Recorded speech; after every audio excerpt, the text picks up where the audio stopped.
I love going to Walt Disney World for our family vacations.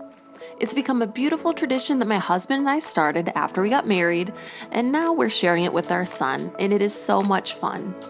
Our trips aren't always perfect though, so here are 8 mistakes that we've made that I'm sharing with you today, so hopefully you won't make them too. Thank you so much for watching, and please make sure to like, subscribe, and ring the bell so you get notified when a new video comes out. Alright, here we go. These are in no particular order.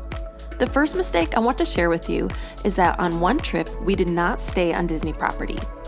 I know some of you are totally okay with it, but I don't know if I'll do it again. Or if I do, I'll be very strategic when I do it. There is nothing wrong with the non-Disney hotels. It was the transportation that was a bit of a nightmare. When you stay off property, some hotels do have free transportation that will take you to Walt Disney World, but is only at specific times, not every 20 minutes like at Disney. The bus was super crowded because it stopped at a couple hotels and then dropped us off at the Transportation and Ticket Center. In our case, that wasn't a big deal because we're going to Magic Kingdom, but if you're going to another park, you'd have to find your way there and then back to the Transportation and Ticket Center to catch the bus back to your hotel. Not too bad, but not as convenient as Disney. The real nightmare was having to get Lyft to go to Disney Springs and to and from Mickey's Christmas party. A couple drivers weren't too bad, but sometimes with Lyft, you're definitely putting your life in someone else's hands. And you have to pay for it. This is probably why I rave about the free Disney transportation and I'm okay with the Disney buses. I've learned. The next mistake is one we learned on one of our recent trips. We were having a primarily resort vacation, but did want to have one park day. The mistake comes because we saved the park day for the end of our vacation. It didn't seem like that big of a deal, but it was a risk that we didn't realize. The weather would have been better towards the beginning of our trip, so we should have just gone to the park and then relaxed the rest of our trip, or stayed warm and dry in our room or shopping at Disney Springs, or visiting other resorts on the crummy weather days. To top that off, our son got sick the morning that we were going to go to a theme park, so in order to move our park day without losing that money, we decided to spend more money and stay one more night and move our departure day. I'm thankful we had the flexibility to do so, but wasn't a fan of spending more money. We weren't about to forfeit our park day though. It was an adventure, but from now on, I'm putting park days at the beginning. Another mistake I've made on my Disney vacations is staying somewhere and wishing I was somewhere else. It doesn't get me extremely down because I'm happy I'm at Disney, but there have been a few times where I wish I would have just spent a little extra money and stayed at a different resort instead of settling. I think overall, I just don't want any regrets while on my Disney vacation.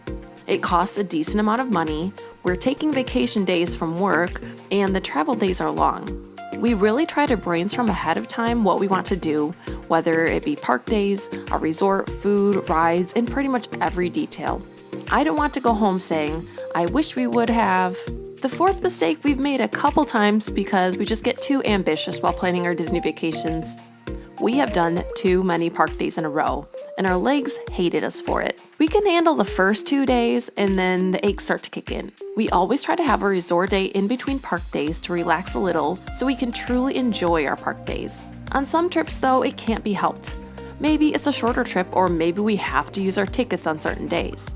If we have to do 3 park days in a row, we just try to be strategic about it. Is there a park that we're going to stay late at, or one that we aren't worried about getting there right away? On our last trip, we did Animal Kingdom on the first day, since it opens extremely early and closes early. The other park days were easy to wake up for, since we did the early one first.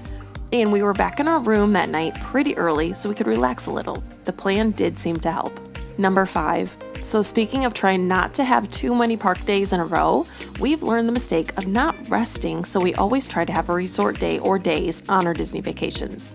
Not having a resort day was not a good idea. Disney has beautiful, relaxing resorts, so take time to enjoy them. We use our resort days to sleep in, go to the pool, resort hop, and visit Disney Springs. When you're on vacation, it's okay to stop and breathe a little so you feel refreshed. And it might sound silly, but resort days are also great for doing laundry or maybe just making sure all of your belongings are organized in your room.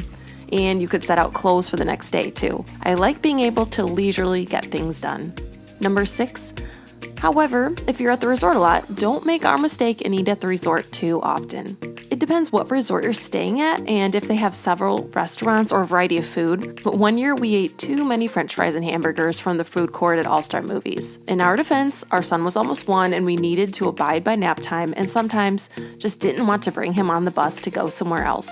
And he loved french fries, so that was part of our excuse. Anyway, we got a little tired of not having much variety when Disney has amazing food options. We learned our lesson and will try harder from now on. And he likes variety now too, so it's all worked out. Our 7th mistake that I want to share with you is that I have not used my Chase Disney Visa card to its fullest potential. I have a whole video on this if you've made this mistake too. With the Disney Visa card, you get discounts on merch, which I've always been good about using. But I'm annoyed at myself for not using it as much as I could for food discounts or special photos. There are several restaurants in which you can use your Disney Visa to get a discount. Everything is on the Disney Rewards website. One of our favorite restaurants at Disney Springs is Polite Pig, and we had been there several times before I looked into the Disney Visa discounts more thoroughly. Now we know when they ask if you have any discounts, tell them you have a Disney Visa.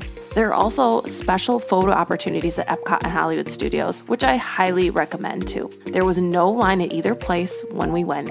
The final mistake that we made that I want to share with you today is not spending enough time at Disney Springs, or not having a plan when we got there.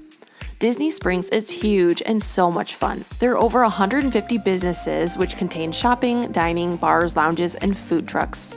Almost 70 of these are places to eat. This should be a must-do on your vacation. In addition to all the shops, there's often live entertainment in various places, so grab a snack or drink and just relax while you enjoy the atmosphere and listen to some very talented musicians. However, since Disney Springs is huge, make sure you have a plan. Trust me, if you don't have a plan and just start walking around, you're going to get very tired and cranky. Your legs will feel like you just put them through another theme park day. Before you head to Disney Springs, check out a map and decide on shopping destinations or dining that you'd like to visit. Then you can decide on the best order of visiting them, and more importantly, which way to start walking once you get off that bus. Our habit now is to list out the shops we want to visit and places we want to eat and map them out.